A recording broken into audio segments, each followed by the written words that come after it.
एक जादूगर जो खुद मुस्लिम था लेकिन उसकी बेटी हिंदू थी। जब पुलिस ने पूछा कि ये जादू भला कैसे हुआ, एक मुस्लिम बाप की हिंदू बेटी कैसे हो सकती है, तो उस जादूगर ने जो जादू की कहानी सुनाई उससे पुलिस भी हैरान हो गई। नमस्कार, स्वागत है आपका हमारे शो क्राइम टेल्स में। आप हैं हमारे YouTube चैनल क्रिडन स्टूडियो पर। हम हैं अनीशा सिंह आनंद और आज हम क्राइम टेल्स में आपको कहानी सुनाने जा रहे हैं जादूगर सरफराज की। गुजरात के भरूच का रहने वाला सरफराज, उसकी ज़िंदगी में सब कुछ अच्छा चल रहा था। एक अच्छा हंसता खेलता परिवार था उसका। जादू का खेल दिखाने की कला भी उसे अच्छी खासी आमदनी दे देती थी। घर में 3 बच्चे थे उसके, एक बेटी और 2 बेटे और उसकी पत्नी। बहुत ही अच्छी ज़िंदगी जी रहे थे वो। लेकिन ऐसे में उसकी बेटी को ब्लड कैंसर हो जाता है और एक दिन उसकी जान चली जाती है।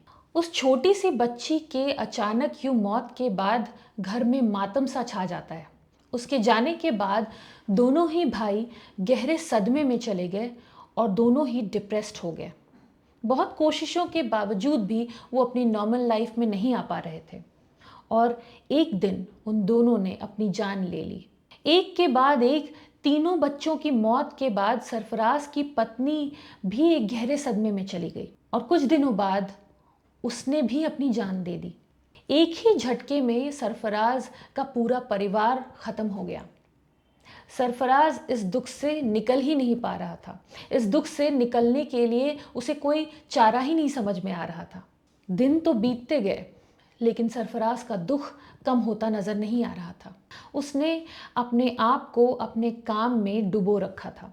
एक शो के बाद दूसरा शो, दूसरे शो के बाद तीसरा शो, एक शहर से दूसरे शहर वो बस यूं घूमता रहता था। वो भगवान से पूछता था कि क्या मेरी गलती हो गई जो आपने मुझे इतनी ज़्यादा पीड़ा दे दी। कुछ ऐसा जादू करो भगवान कि मेरे तीनों बच्चे वापस आ जाएं। लेकिन उसे भी पता था ये जादू कभी नहीं होने वाला था। ऐसे ही समय बीतता गया और 14 साल के बाद कुछ ऐसा हुआ उसकी ज़िंदगी में कि उसकी दुनिया ही बदल गई।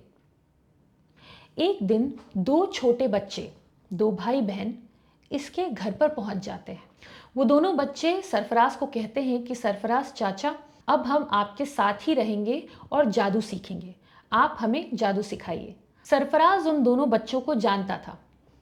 कुछ दिनों पहले वो उनके ही शहर में जाकर जादू का खेल दिखा रहा था और वहीं पर ये दोनों बच्चे उसे मिले थे और उसने उन दोनों बच्चों को जादू की कुछ कला भी सिखाई थी।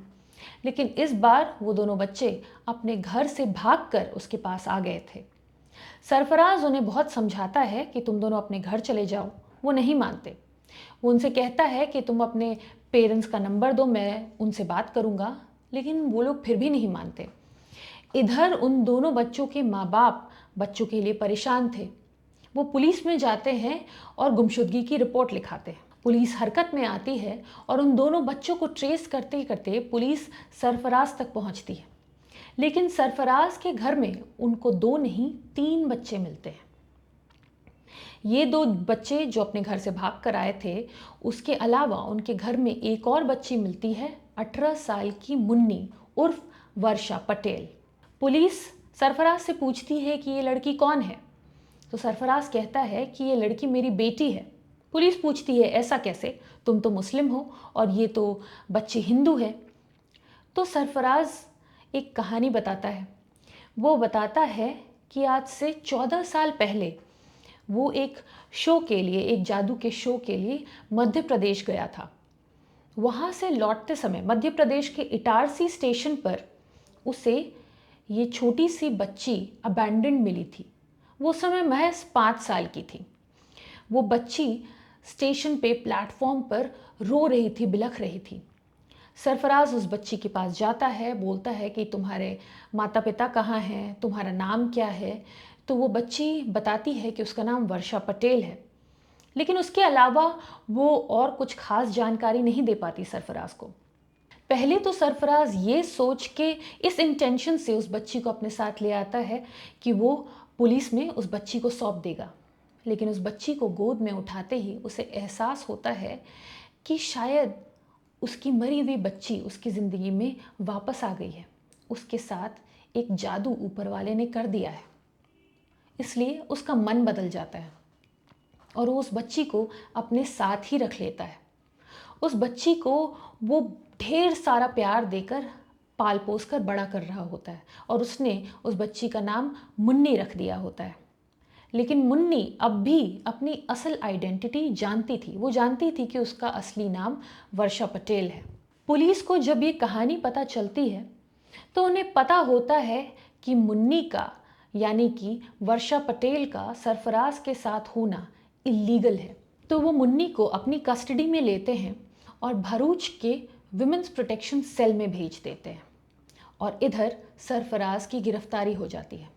सरफराज के ऊपर मुकदमा चलता है, लेकिन सरफराज कोर्ट के सामने ये गिड़गिड़ाता है कि उसने बचपन से मुन्नी को पाल पोस कर बड़ा किया है, तो उसके ऊपर एक अधिकार बनता है। कोर्ट उससे पूछती है कि जब मुन्नी तुम्हें 5 साल की उम्र में मिली तो तुम पुलिस के पास उसे लेकर क्यों नहीं गए? उसके असली माँ बाप को ढूंढने की कोशिश तुमने क्यों नहीं की? सरफराज के पास इस बात का कोई जवाब नहीं होता। सरफराज ये केस हार जाता है और इधर मुन्नी, जो कि विमेंस प्रोटेक्शन सेल में थी, चूँकि वो 18 साल की हो गई थी, तो उसने भी कोर्ट से ये गुहार लगाई कि उसे उसके मुस्लिम फादर के साथ रहने दिया जाए। वो एक एडल्ट है और वो यही फैसला लेना चाहती है, लेकिन कोर्ट उसकी एक नहीं सुनती। 6 महीनों के बाद सरफराज जेल से बाहर निकलता है और हायर कोर्ट में एक और अपील दायर करता है और वो कहता है कि उसे अपनी बेटी के साथ रहने दिया जाए। मुन्नी उर्फ वर्षा पटेल भी कोर्ट के सामने ये कहती है कि वो अपने मुस्लिम पिता के साथ ही रहना चाहेगी।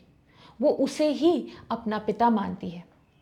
कोर्ट सरफराज और मुन्नी दोनों के ही स्टेटमेंट्स को कंसिडर करती है और इस केस के जजमेंट को सरफराज और मुन्नी के फेवर में देती है।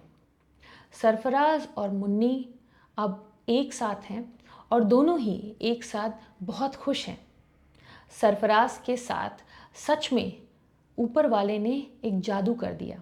सरफराज अब ये कहता है कि मुन्नी अपने धर्म के लड़के से शादी करने के लिए आज़ाद है और वो उसके साथ किसी भी तरीके की ज़ोर ज़बरदस्ती नहीं करेगा। इस कहानी के बारे में आपकी क्या राय है, हमारे साथ कमेंट बॉक्स में ज़रूर शेयर कीजिए। आपको हमारा कंटेंट अच्छा लगता है तो प्लीज़ लाइक कीजिए, अपने फ्रेंड्स और फैमिली के साथ हमारे वीडियोस शेयर कीजिए और आपने अगर अब तक हमारा चैनल सब्सक्राइब नहीं किया है तो प्लीज़ सब्सक्राइब कीजिए और बेल आइकन को भी ज़रूर प्रेस कीजिए ताकि हमारा लेटेस्ट एपिसोड और जितने भी नोटिफिकेशंस हैं आपके पास जल्द से जल्द पहुँचे। मिलेंगे अगले एपिसोड में एक नई कहानी के साथ। तब तक अपना ख्याल रखिए। Thank you so very much.